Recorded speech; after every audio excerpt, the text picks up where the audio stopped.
tanya lagi ya, bagaimana mengoptimalkan fungsi dan peran sarana pelayanan kesehatan kita Pak Kristen ini untuk melayani masyarakat dan muliakan Tuhan secara profesional, akuntabel, transparan dan terjangkau?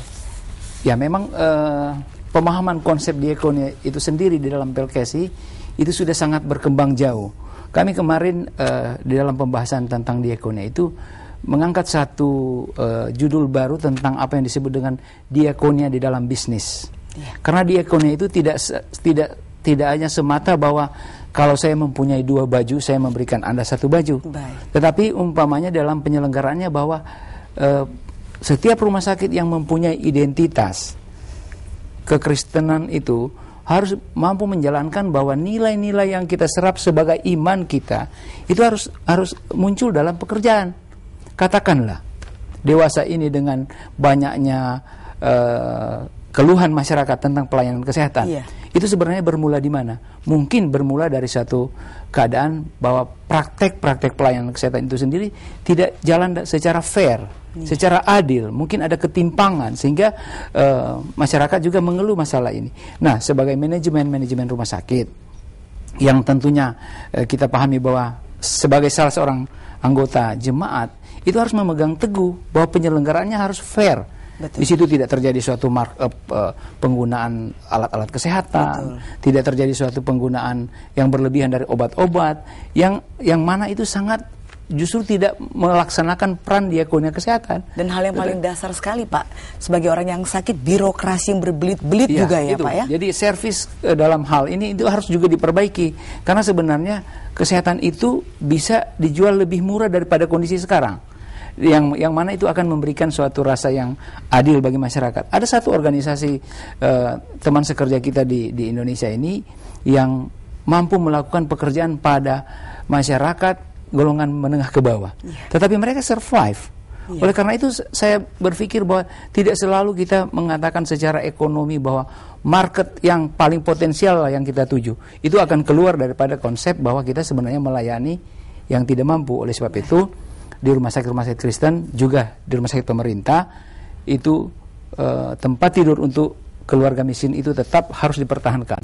Itu tidak boleh keluar dari suatu konteks pelayanan, karena dengan mengeluarkan presentasi tempat tidur dari rumah sakit Kristen itu berarti kita lari dari komitmen untuk melayani yang lemah dan yang tersisi itu. Begitu Bu. Ini berpengaruh juga kepada nilai ekonomi seseorang ya Pak. Ekonomi yang terpuruk bagaimana bisa menjaga kesehatan. Ini bagaimana Pak kita mengoptimalkan derajat kesehatan jasmani sebagai... Nah, memang kalau Bu Vanda kita masuk pada masalah ini, itu akan kita masuk pada pembahasan tentang sistem pembiayaan kesehatan. Memang dalam diakonia sebenarnya itu tersirat bahwa sebenarnya ada suatu pengumpulan kekuatan oleh jemaat untuk mampu mempunyai modal di dalam memberikan pelayanan bagi yang tidak mampu. Sebenarnya seperti apa yang sudah dilakukan oleh pemerintah dengan program-program jaminan kesehatan masyarakat dan lain-lain itu, sebenarnya arahnya adalah bagaimana menolong seseorang yang tidak mampu. Ya memang sebenarnya soal ini tidak akan berhenti sampai kapanpun selama masyarakat yang tidak mampu yang mampu menolong yang tidak mampu. Sebenarnya harus begitu ya Pak. Jadi terjadi terus subsidi sidang antara kita ya. Baiklah, pemirsa, kita masih ada di Mimbar Agama Kristen, tapi saksikanlah kesaksian pujian yang berikut ini dulu.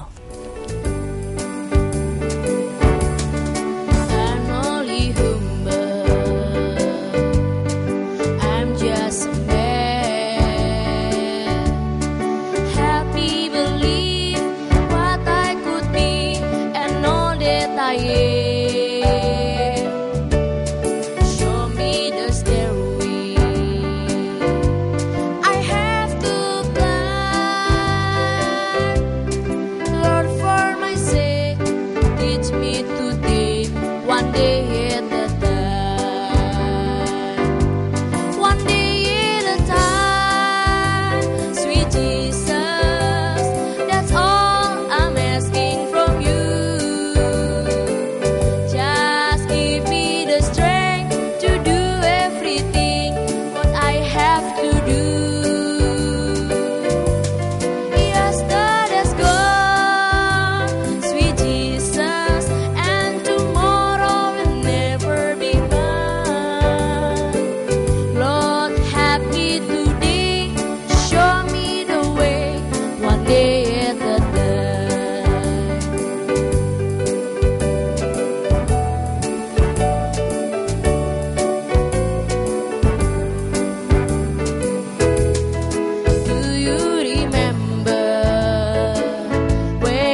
one day at a time, one day at a time. Sweet Jesus, that's all I'm asking from you. Just give me the strength to do everything what I have to do. Yesterday's gone, sweet Jesus, and tomorrow will never be mine. Lord, happy today, show me the way, one day at a time. Lord, happy today, show me the way, one day at a time.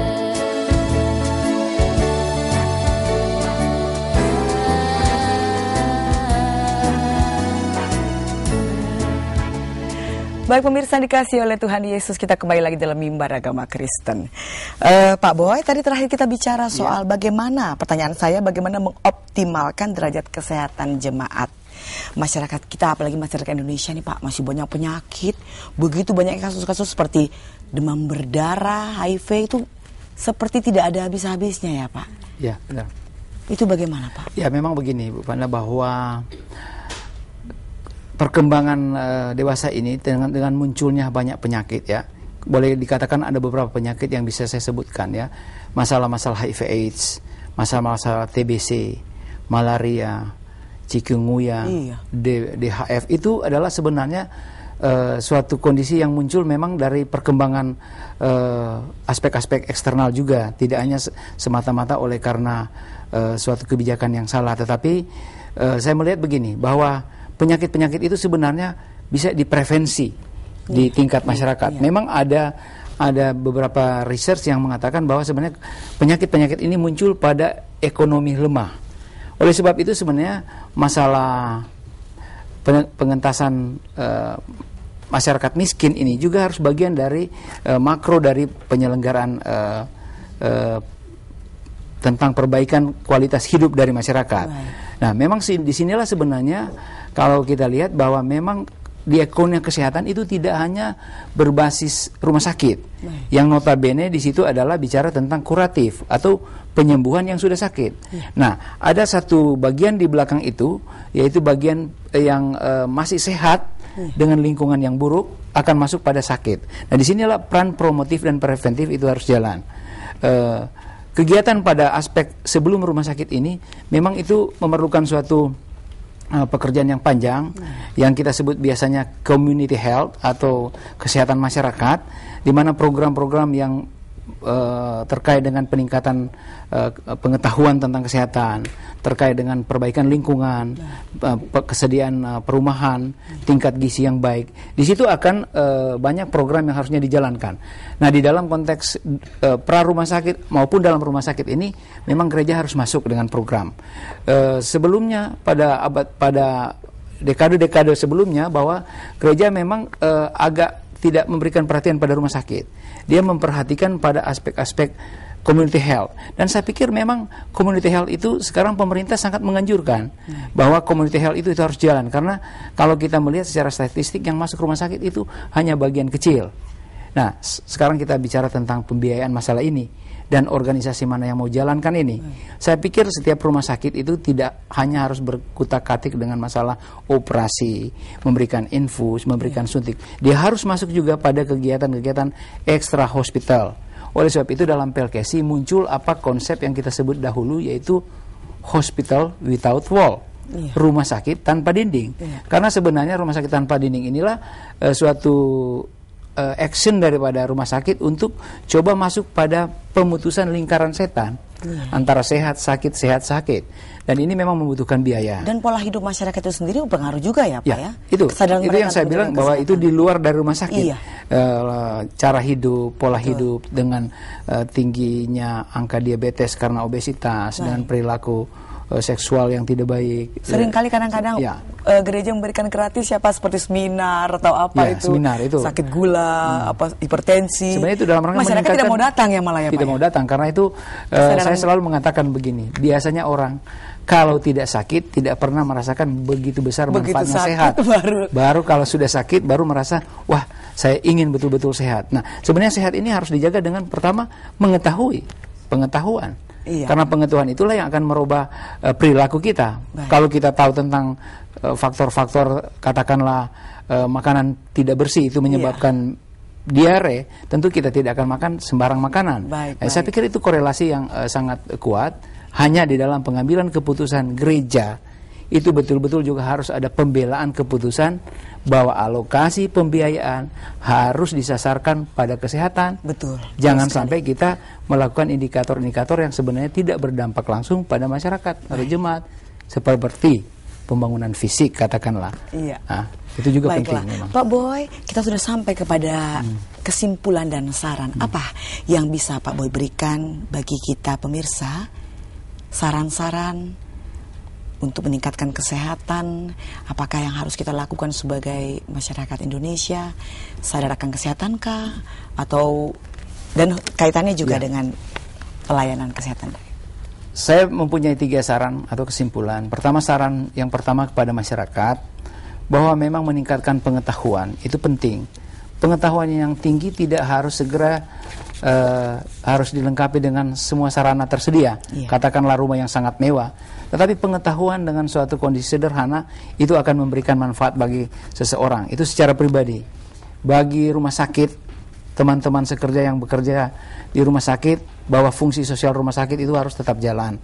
Karena di sanalah sebenarnya fungsi diakonal kesehatan kita jalan, bahwa dalam diakonnya itu kita memperhatikan kesejahteraan bagi mereka yang kurang mampu. Dan bagi organisasi gereja, menurut saya pembelaan keputusan terhadap masalah-masalah yang terkait dengan kesejahteraan masyarakat itu harus mempunyai porsi yang berimbang dengan masalah-masalah pelayanan dan persekutuan.